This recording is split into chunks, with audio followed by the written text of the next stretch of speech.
I am done with summer nails. I am done with this heat. Summer, you can bid me goodbye because I'm ready for fall. Now, I know it's technically not fall yet. We still have about a month to go, but honestly, I'm ready. Bring on the warm, chocolatey colors, cozy vibes, and of course, the fall nails. Here's my inspiration for today's set. I've already started with nail prep, and I know you guys saw my natural nails and probably asked what happened. It probably looks like I just ripped off a set of press-ons, and well, technically I did. So I had a peel-off base coat underneath my press-ons, so I used a serum that helps dissolve the peel-off base, and they weren't ready to come off, so I may have tugged on them and basically forced them off even though they weren't ready. I know. Anyway, let's just get right into the tutorial. I started pushing back my cuticles. Next, I'm using my cuticle nippers to carefully remove the eponychium. This step is completely optional, so if you're not comfortable doing this, you can skip it. It's only for aesthetic purposes. I just like how the nails look nice and clean at the very end. The natural nail should be gently buffed or edged so the nail extension has a better surface to adhere to and the manicure lasts longer. So I'm going to wipe all the dust with alcohol, which also helps to hydrate the nails by removing any natural oils and moisture at the same time, so two birds, one stone. To help with my natural nails, which honestly the damage isn't even that bad, I'm going to use this nail gloss. I like wearing this when I'm taking a nail break and just want to give my natural nails a chance to breathe. If you're trying to grow your nails out, I think this is a very good investment to have because it contains keratin and ceramides, which basically just helps condition and strengthen your nails. So it air dries within just a few seconds, which I love. However, I'm actually not sure how well it will bond with a gel base coat, so looks like I'll be finding out. And speaking of base coat, I'm using my Jello peel off base coat. This is what allowed me to remove my previous nail set using the serum that it comes with.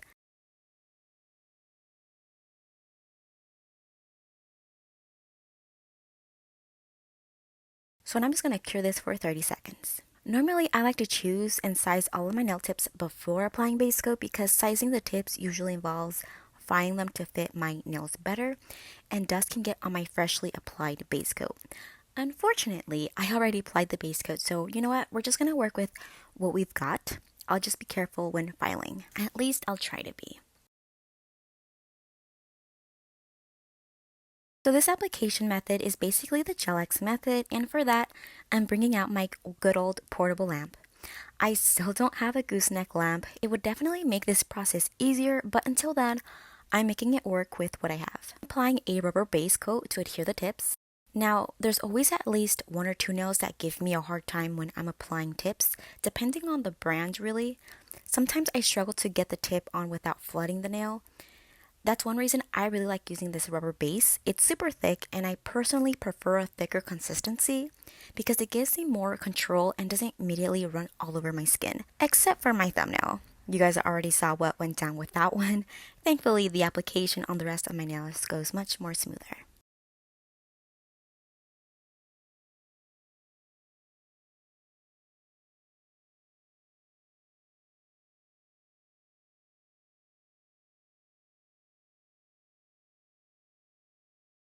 I cured my nails under a full-size UV lamp because a portable lamp isn't enough to fully cure the gel. As you can see, the nail tip is awkwardly bulging out around the cuticle area. So I'm going to file around the cuticle to create a more seamless transition between my natural nail and the nail tip.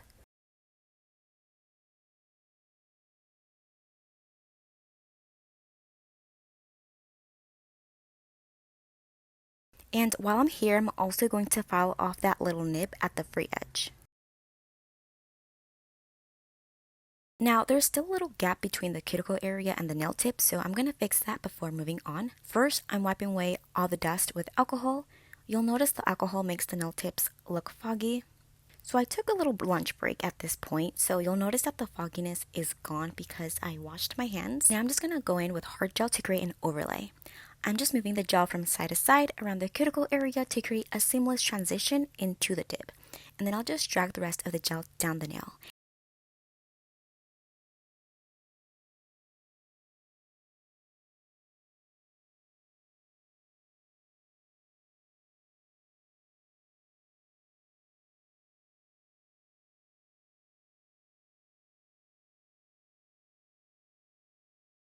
I'll buff the nail so I can blend the hard gel into the nail tip and create a smooth surface for the gel polish to adhere to remove the dust one last time, and look at that. See how seamless that transition is? And then we can finally get into the fun part, the nail art, my favorite part.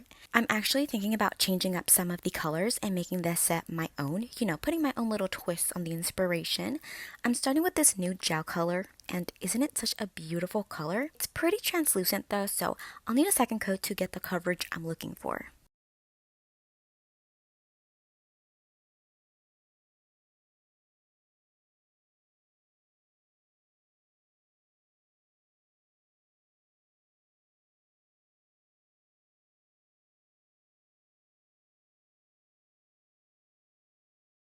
I like putting a little bit of gel polish onto my palette so I can dip my brush directly into it. For this set, all the nails are going to have French tips, but I'm not going for a super high smile line. It's going to start by the free edge of my natural nail. So I want more of a rounded smile line for my French tips, so I twist my fingers slightly and let the brush glide along the line. Once I'm happy with the shape, I fill in the rest of the French tip using the bottle brush. Then I'll switch back over to the thin brush to clean up and just paint the sides. The reason I switched to the thinner brush is because the gel polish can start getting a little thick around the sides, and using the thin brush just prevents the sides from looking thick. Now, I need to go back in with a second coat to get more coverage, but for now, I'll let you guys just enjoy watching me applying the first round of French tips. And I'll be right back.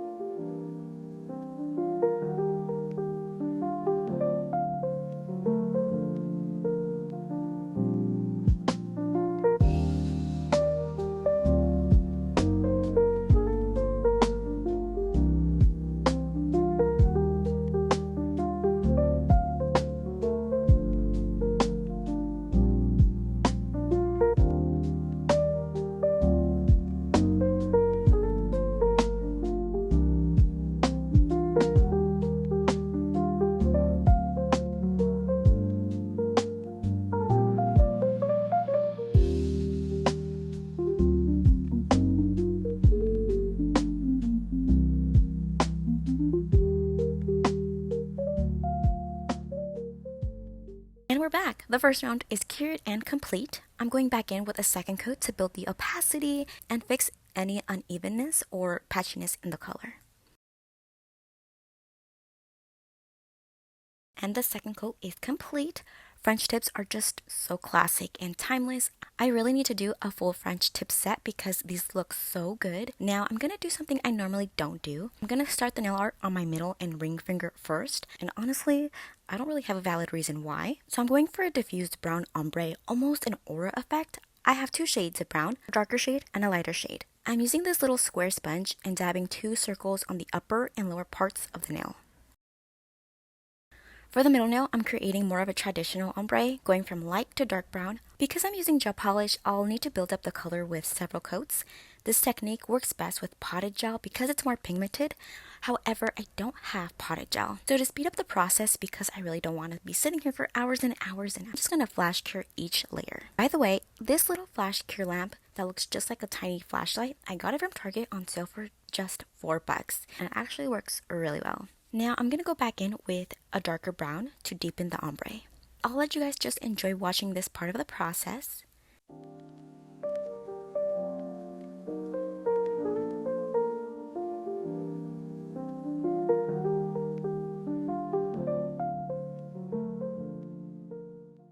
Now here's where I'm adding my own little touch, my own twist on the inspiration.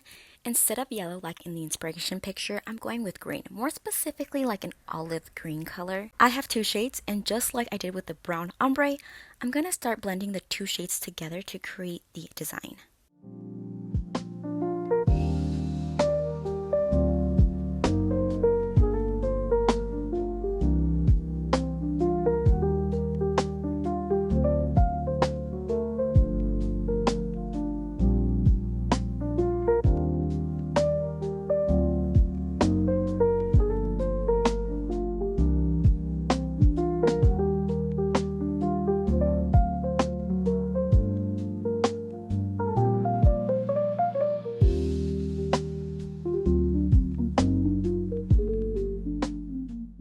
Now this is where I ran into a little problem. No matter how many times I tried adding the green gel, I could not get it to create that soft, radiant ombre effect. Instead, it kept me leaving with this harsh green line. So if anyone watching knows what I'm doing wrong, please let me know in the comments. Educate me because I genuinely want to know what's going on here. Anyway, moving along, I'm adding zebra stripes to my middle and ring nail. I'm also going to add some cheetah prints and little dots to tie everything together.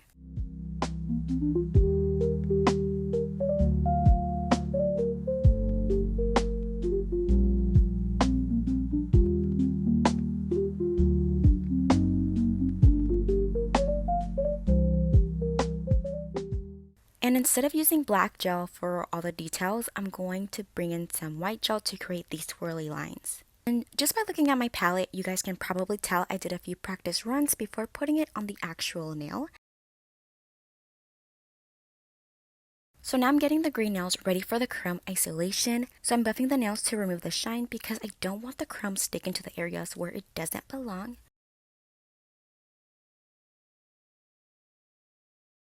I'll wipe away the dust and clean the nail with acetone this time instead of alcohol. To get that reflective chrome effect, I'm mixing black gel with a chrome powder top coat. And honestly, you can just use a regular top coat for this. So I mix in black gel for two reasons.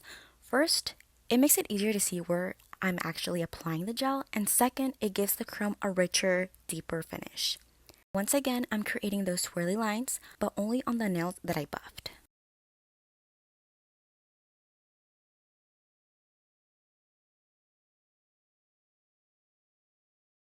So I'll cure this for a full 60 seconds under my full-size UV nail lamp.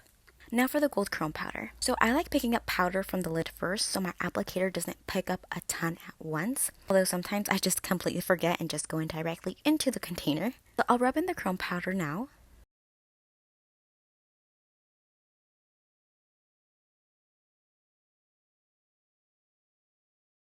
And I'm just brushing away the excess and it shouldn't stick to the areas that I buffed. And now we're getting into the 3D flowers. I'm doing 10 beads because I'm doing 2 flowers on my thumb. And I'll arrange the beads into a flower shape, then push the center of each bead inward while extending the outer part to create the petals.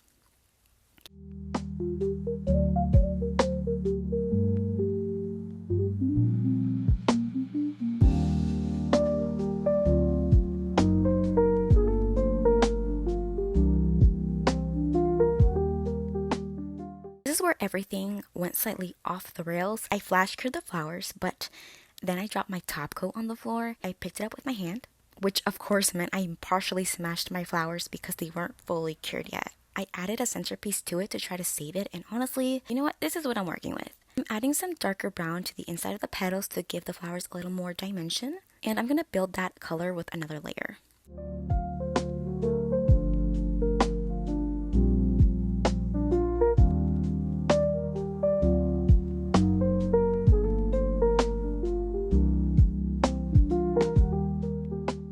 I want to know what you guys think. Was brown a good choice for these flowers? What color would you have used? After a full 60-second cure, I'm adding some gold details, starting with these little gold flowers on the middle now. And I'm also adding some gold micro beads. And I've officially used up all my tiniest beads. I really need to buy more because now I only have the big sized ones.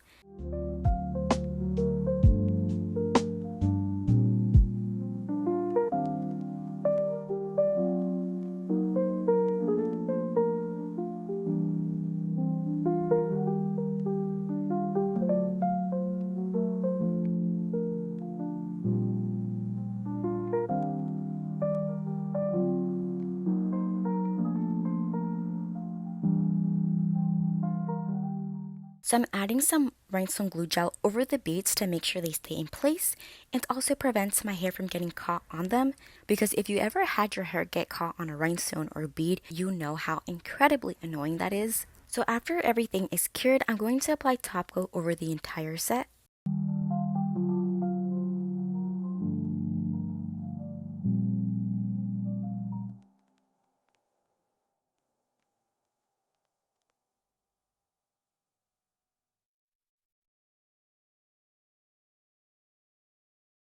And finally, look at the nails.